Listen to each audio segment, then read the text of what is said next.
Hey guys, welcome to another video. So let's get started. Today we're talking about the power of habits. And the reason why I wanted to do this video is because I'm someone who's really addicted to stuff, good or bad habits. For me, the only way I'm able to break these habits is changing my surrounding. In college, I used to always work out in the summer when I'm back home. I used to eat healthy, go to the gym 5 days a week, not eat a lot of junk food. But when I moved to college, all these habits used to break. I used to not go to the gym. I used to eat healthy, but not eat enough protein. I used to play sports here and there, but nothing consistently. That got me thinking, how am I able to break bad habits? And how can I start getting good habits? So this is what I'm going to talk about today. The first thing I want to talk about right now is what is a good or bad habit? And I'm not here to judge. A habit that could be good for me, you would think is a bad habit. Something that you do that I might think a bad habit. I have plenty of good and bad habits, so I'm not here to judge. The way you can identify if a habit is good or bad is simple. Do you like it when you do it? Are you excited or are you sad when you're doing it? And you may feel that you feel happy or sad sometimes. But what's the end product? If I ran a 5K or ran a mile every day, I would hate myself during the mile, but at the end I would feel happy. And that has happened to me. 2 years ago, I ran a mile every single day of the year. 30, 300 days out of 365, I hated running the mile. But after, 100% of the time I was happy. That identified for me as a good habit. It's the after product of doing it what signifies as good or bad. A bad habit that could be eating too much. I felt good while I was eating, but after I felt terrible. Not because I was too full or anything. It was in my mind. That's a bad habit for me. That's the easiest way I was able to differentiate the activities I did and when these are bad habits and these are good habits. Obviously, it's for y'all to decide, or every person for themselves, which habits are good or bad. The next thing I want to talk about is how I was able to break my bad habits. And I was able to do that with 4 steps. Step 1 is recognize the behavior as a bad habit. For me, I can tell you about a time when I used to eat a lot of sugar and I was addicted to sugar. I used to go to Walmart every day, buy a lot of candy, come back home, and I used to eat all of it in one day. One day. And that got me thinking,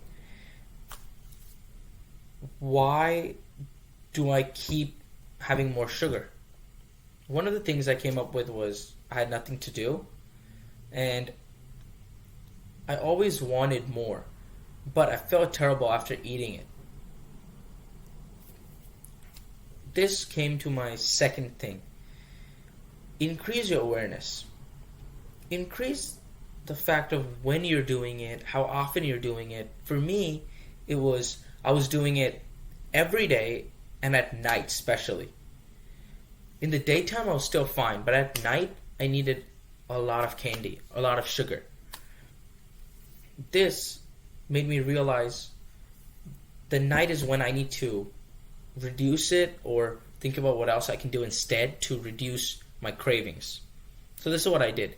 I started with small resistance. One would be I started eating it every other day. That was really hard for me as an addict of sugar. I used to eat it Monday, Wednesdays, Fridays. I know that still seems a lot, but it's better than eating it 7 days a week. So that started me I felt a little better, less bloated, but while that 8 to 12 window at night, it was brutal. Absolutely brutal. My head used to hurt. I used to feel really hungry. It used to suck, but what really allowed me to get over it was small resistance, not going full and stopping it. Because all my friends used to ask me, "Are you addicted to sugar?" And I used to say no. And I used to take 7 days of not eating any sugar. That was brutal for me. And then on the seventh day, I used to eat a cookie right when I woke up. And that told me that I'm not addicted. That is a complete definition of an addict, is when you don't have it for a few days and then you go berserk. And the only way I was able to go off of having sugar every day or a lot in the week is because I went small resistance at a time. I started with buying candy odd days of the week, Monday, Wednesday, Friday. The next thing I did was I started having, I used to buy no sugar when I used to be on campus. But I would allow myself to eat sugar whenever I was outside. So if I got a free donut, if I went to an ice cream shop, this allowed me to have a trigger in my brain that every time I came home, I'm not eating anything sugar. Or I go to the grocery store, I'm not buying anything that's sugar. This allowed me to contain myself, allowed me to break the habit. And then the next step was, I would say 4, is implement minimal resistance over time. So from then I went to having sugar twice a week and stopped eating sugar outside, even if there was a free donut. And that's hard for me to resist because I love free things.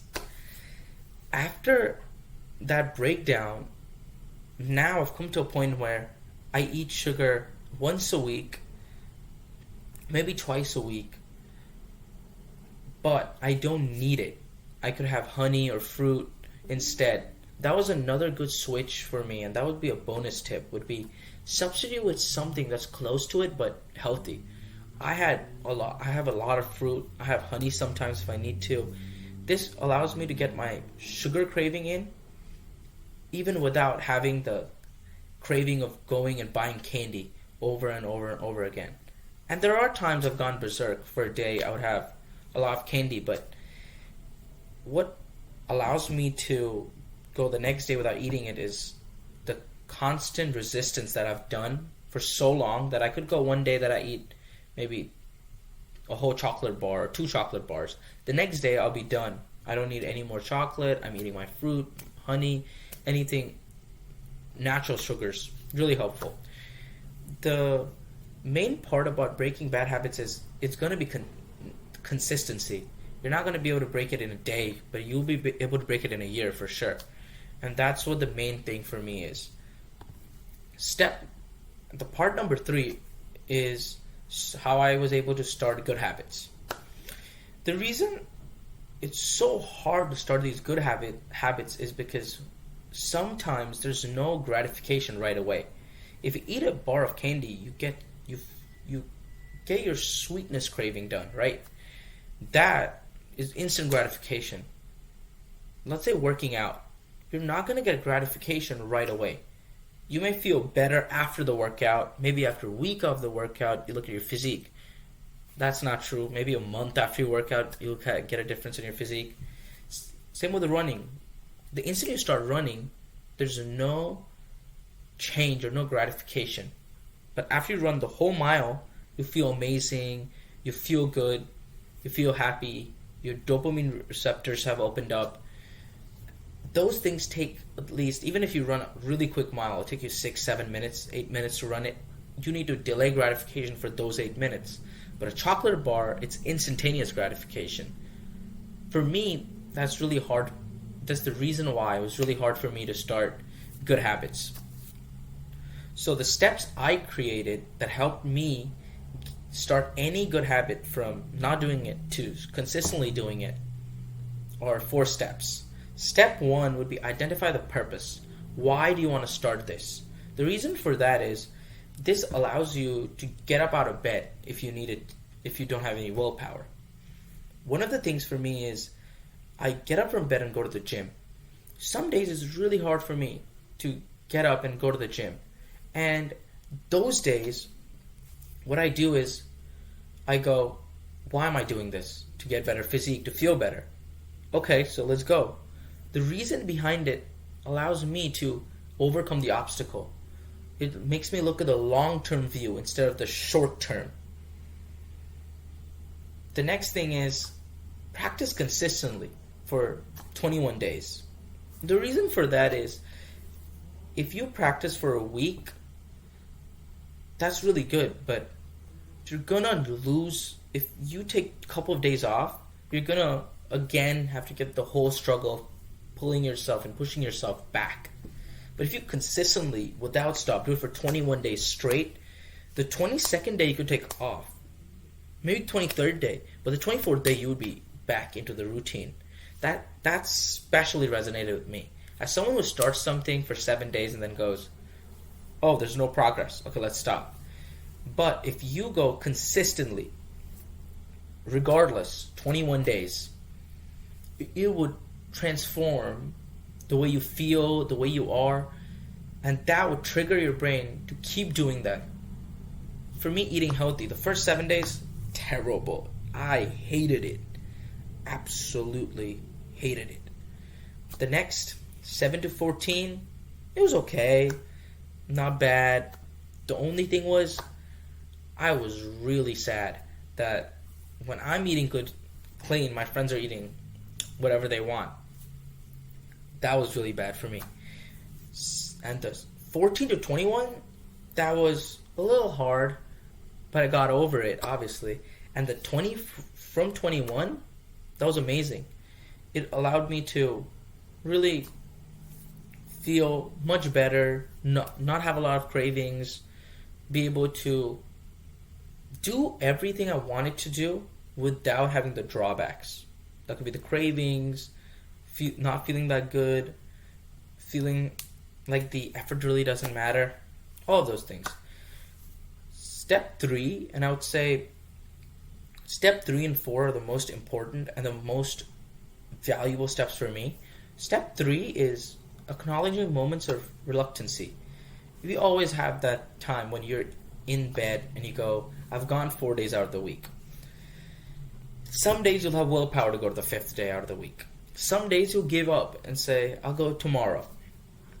There's another one, and I call it the binary outcome.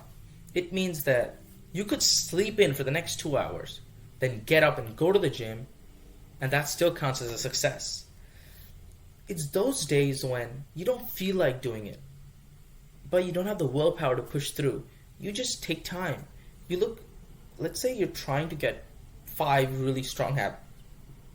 5 really strong habits.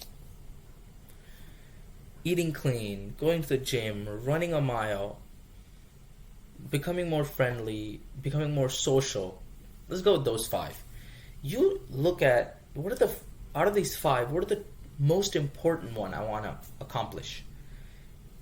Let's say the most accomplished number 1 is going to the gym. You wake up one day and don't feel like doing any of the 5. You don't have the willpower to, and you don't want to give in to the devil that says don't do it. You could take 2 hours, do whatever you want, watch a game, watch TV. 2 hours later, you go to the gym and you work out. That day counts as a success now, because you didn't give in. Obviously, you didn't do the other 4 things in the day, but you did the most important thing. That's what's really valuable. Because a lot of the times people don't feel like doing it and they don't do all 5. But if you prioritize your tasks, you can easily do the most important task daily, even if you don't have willpower, but you feel terrible if you cave and don't do it. 4 is embrace that. Embrace that you did it. Even if you wasted 2 hours in bed when you could have easily left right when you woke up. But still, you completed it. That's what the binary outcome is. It's a yes or no statement. It doesn't go, yeah, I wasted 10 hours, but I did it. No, it's just you did it. That's what's important. Number 5 could be for people who are really good at schedules and rigid behaviors from waking up to going to bed, is establish a fixed time. When I used to work out, I used to not keep a fixed time. I used to work out in the day, at night, in the afternoon, and that's okay. But for someone that it's really easy to not do the task, if you put time into it and make it in your schedule, you will not avoid it. For me, it's waking up and going to the gym. And I put it in my schedule. So whenever I wake up, I go, I need to go to the gym. I don't go, I don't feel like it, or I go, there's not a lot I can do. I just go. I get up, get dressed, go to the gym. It's these fixed schedules that allow you to develop these good habits over and over and over again. And that's what's valuable, I would say.